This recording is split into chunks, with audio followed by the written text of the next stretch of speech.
आइए एक बार फिर यस बैंक के शेयरों की बात कर लेते हैं। अगर आपसे पूछा जाए कि क्या आप अगले 5 साल तक यस बैंक के शेयरों में बने रहेंगे, तो आपका जवाब क्या होगा? आप अपना जवाब हमें कमेंट करके बताएं। तब तक हम आपको ये बताते हैं कि आखिर 5 साल तक रुकने की बात आई कहां से। टेक्निकल एनालिस्ट प्रकाश गाबा की बात पे भरोसा करें तो यस बैंक के शेयर अगले 5 साल तक होल्ड करने वाले निवेशकों को जबरदस्त मुनाफा हो सकता है।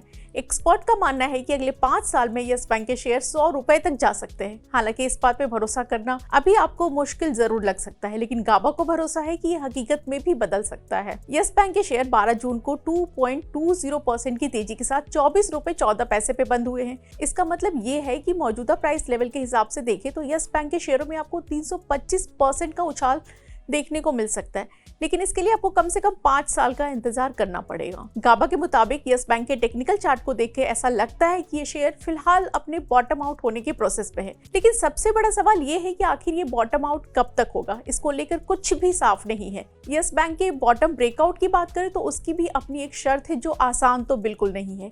यस बैंक का शेयर बॉटम से ब्रेकआउट तभी कर पाएगा जब मंथली टाइम फ्रेम पे ये 30 रुपए से ऊपर क्लोज हो पाएगा। गाबा ने कहा, जब भी ऐसा होगा, यानी कि जब भी यस बैंक के शेयर 30 रुपए से ऊपर ब्रेकआउट करेंगे तो इसके 100 रुपए तक जाने के चांस बढ़ जाएंगे और इसमें कम से कम 5 साल का वक्त लग सकता है। अब आइए जान लेते हैं कि यस बैंक का टारगेट प्राइस दूसरे ब्रोकरेज हाउस क्या बता रहे हैं। अगर हम कोटक इंस्टीट्यूशनल इक्विटीज की बात करें तो उसने कहा है कि मार्च तिमाही के नतीजों के बाद यस बैंक पे अपनी सेल रेटिंग ही बनाकर रखी है और शेयरों के लिए 19 रुपए प्रति शेयर का टारगेट रखा है। ब्रोकरेज फर्म की दलील है कि अभी बैंक का बिजनेस पहले से अच्छा तो हुआ है, लेकिन फिलहाल वो इतना बेहतर नहीं है कि व्यू बदला जा सके।